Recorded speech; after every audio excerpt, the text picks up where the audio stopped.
Assalamualaikum warahmatullahi wabarakatuh. Waalaikumsalam warahmatullahi wabarakatuh.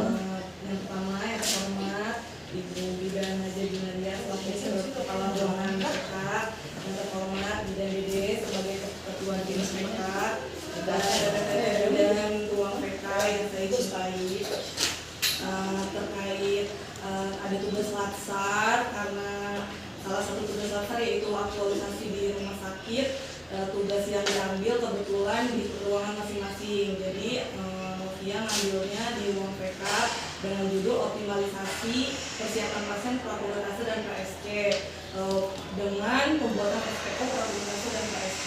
Jadi ini harus disampaikan SPO-nya karena memang sebelumnya belum ada SPO prakulinase dan KSC-nya secara legalitas. Jadi kenapa harus dibuat? SPO itu salah satunya untuk menjadi payung hukum ketika kita melakukan tindakan dan menjadi kontrol disiplin apakah tindakannya ini sesuai dengan prosedurnya atau tidak. Jadi yang sebenarnya SOP-nya ada dua, kulinase dan SC, tapi hampir mirip, hanya perbedaan di pemeriksaan fisik aja. Kalau di kulinase tidak ada pemeriksaan denyut jantung bayi. Jadi yang disosialisasikan yang SC dulu. Pertama, pengertian SC.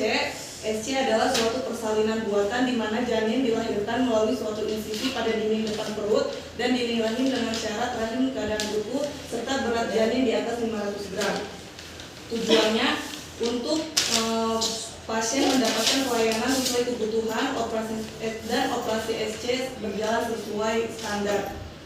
Prosedurnya ada 3 tahap. Pertama, persiapan pasien, kedua persiapan alat, yang ketiga pelaksanaan. Yang pertama, persiapan pasien ada 5 tahap. Yang pertama, pasien dan keluarga diberitahu bahwa akan diadakan prosedur tindakan. Yang kedua, dilakukan pengisian tindakan kedokteran atau informed consent. Teteh-teteh pasti udah pada tahu semua ya, informed consent-nya udah sering kita lakukan. Hanya ini sebagai legalitas dibuat SOP. Jadi ini sudah masuk SOP, jadi harus diisi informed consent kedokterannya. Yang pertama, tindakan kedokteran, bedahnya, yang satu lagi anestesi. Jadi ini harus diisi. Setelah itu kan udah bisa, sudah dilakukan. Yang ketiga, pasien puasa minimal 6 jam untuk pasien yang direncanakan. Jadi kalau yang sito berarti kan tidak puasa. Yang keempat, ini yang titipan dari Bu Nom juga, pastikan personal hygiene pasien terpantau, kulit dan rambut bersih, kuku pendek. Ini benar-benar dinotis sama Bu Nom sendiri yang nyatet. Bu Nom sendiri yang nyatet. Jadi rambut bersih, kukuan.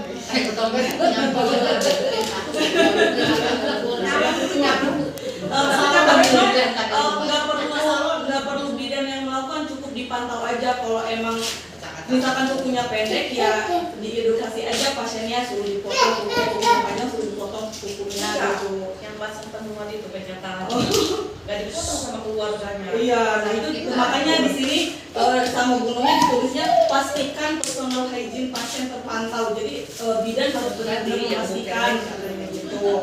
Yang kelima, melepas perhiasan, gigi palsu dan menghilangkan make up. Gigi palsu. Jangan pakai itu kalau enggak tuh beroma.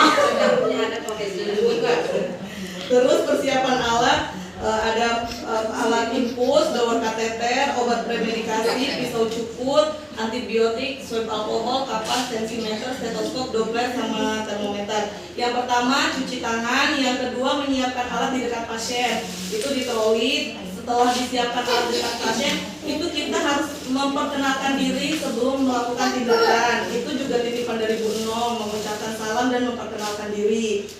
Yang keempat, lakukan pemeriksaan fisik sesuai prosedur. Berarti kalau SC, pemeriksaan Doppler, TFU, pemeriksaan ibu hamil, pemeriksaan fisiknya. Setelah itu baru lakukan pemasangan infus, berikan obat premedikasi dan antibiotik, mencukur rambut pubis, dan lakukan vulva hygiene. Setelah dilakukan vulva hygiene, baru dipasang DC. Selanjutnya yang ke-10 itu melakukan pengisian formulir transfer pasien. Ini karena sudah masuk SOP, jadi ini juga nggak boleh ketinggalan, formulir transfer pasiennya harus diisi. Sekarang juga udah mulai berjalan, formulir transfer pasiennya udah mulai berjalan. Yang ke-11 yaitu mengantarkan pasien ke instalasi bedah sentral. Yang ke-12 mengganti baju dengan baju operasi. Yang ke-13 serah terima pasien dengan petugas instalasi bedah sentral.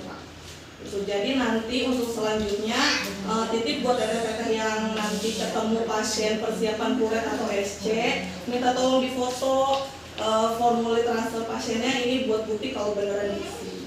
Nanti boleh dikirim.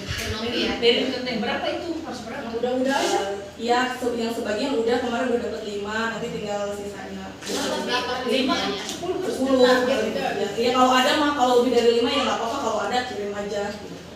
Soalnya itu harus Ya, transfer pasien sama yang ini dokter. Siapa dokter? izin operasi Ya. hari Kamis operasi. Baru foto aja. Iya, kemarin tuh tadinya mau pas hari Kamis, hari Kamisnya kan nggak ada dokter. Berat. Aja ada yang mau ditanya lagi. Sebenarnya udah jelas. Terima kasih teteh-teteh dan Ibu Umi dan Bu Katim untuk waktunya.